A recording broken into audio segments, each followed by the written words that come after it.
बहुत प्राचीन काल की बात है। कैलाश पर्वत पर भगवान शिव और माँ पार्वती एक दिन अपने दिव्य धाम में स्थित थे। बातों बातों में भगवान शिव ने यह कहा कि यह संसार केवल माया है। इसमें जो कुछ भी दिखाई देता है, धन, वैभव, अन्न, सब भ्रम है।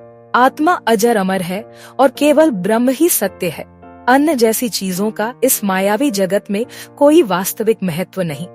माँ पार्वती, जो स्वयं प्रकृति स्वरूपा है, यह सुनकर स्तब्ध रह गई। उन्होंने प्रेम पूर्वक उत्तर दिया, प्रभु, यह सत्य है कि आत्मा अजर अमर है, परंतु जब तक यह आत्मा शरीर में है, तब तक शरीर को चलाने के लिए अन्न की आवश्यकता है। अन्न ही वह शक्ति है जिससे प्राणी जीते हैं, धर्म का पालन करते हैं और मोक्ष की ओर बढ़ते हैं। यदि अन्न न हो तो तप, ज्ञान और भक्ति भी नहीं टिक सकते।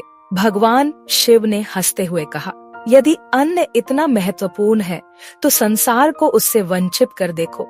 मैं देखता हूँ कि लोग तुम्हारे बिना कैसे रहते हैं। यह सुनकर माँ पार्वती ने तत्काल निर्णय लिया। उन्होंने अपनी योग माया से संपूर्ण ब्रह्मांड से अन्न को अदृश्य कर दिया। न खेतों में फसल उगी, न अन्न भंडार में दाने बचे। एक दिन, 2 दिन, 3 दिन, धीरे धीरे समस्त जीव जगत में हाहाकार मच गया। लोग भूख से व्याकुल होने लगे। राजा, रंक, ब्राह्मण, गृहस्थ, सन्यासी सब अन्न के लिए तरसने लगे। भूख से व्याकुल जनसमूह भगवान शिव की शरण में गया। हमारे बच्चों को भोजन नहीं मिल रहा, हमारी रक्षा कीजिए। हमारे बच्चों को भोजन नहीं मिल, पशु मर रहे हैं, वृद्धों की सांसें टूट रही हैं। भगवान शिव ने सब कुछ देखा, सुना। उनकी दृष्टि में करुणा आ गई। उन्हें स्मरण हो आया कि माँ पार्वती ने ही यह सब कुछ रोका है और यह सब उनके ही वचन के कारण हुआ है। वे माँ पार्वती के पास गए, जो अब एक दिव्य तेजस्विनी रूप में थीं।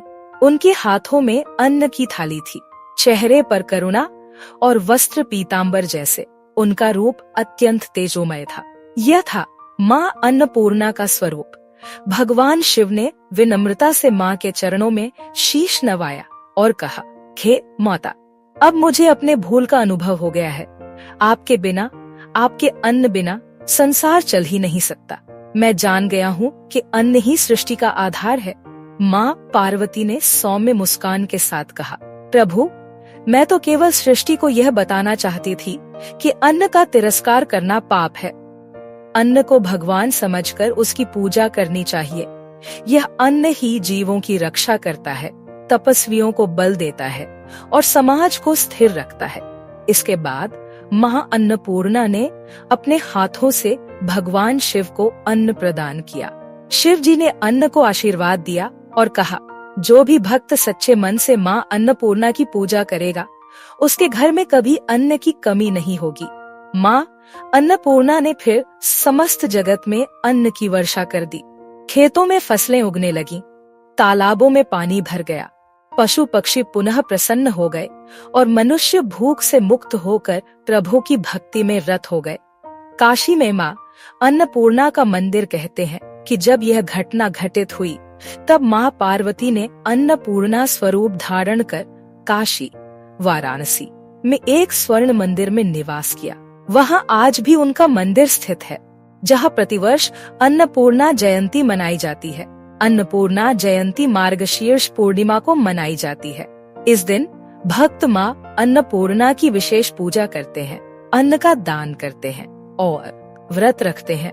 यह दिन भक्ति, सेवा और दान की भावना को सशक्त करता है।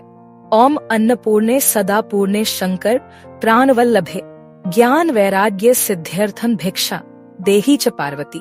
माँ अन्नपूर्णा की कथा केवल देवी की महिमा नहीं है, बल्कि यह एक संदेश है। अन्न का सम्मान करें, भूखे को भोजन दें और सदा ईश्वर की कृपा में रहकर उसे धन्यवाद। एक छोटी भक्त की कथा। काशी में एक गरीब बालक रहता था। उसका नाम माधव था। वह रोज मंदिर के बाहर बैठकर भिक्षा मांगता और कुछ भोजन मिलने पर माँ अन्नपूर्णा को अर्पित करता। उसका विश्वास था कि मैं तो केवल माध्यम हूँ, अन्न तो माँ का है। एक दिन ऐसा हुआ कि पूरा नगर किसी आपदा के कारण भूखा रह गया, लेकिन माधव ने अपने छोटे से मिट्टी के पात्र में जो अन्न रखा था वह समाप्त ही नहीं होता था। जितना निकालते उतना भर जाता। लोग चकित हो गए। माँ अन्नपूर्णा ने माधव को स्वप्न में दर्शन दिए और कहा, तेरी श्रद्धा और भक्ति के कारण मैंने अपने अन्न को तेरे पात्र में अक्षय बना दिया है।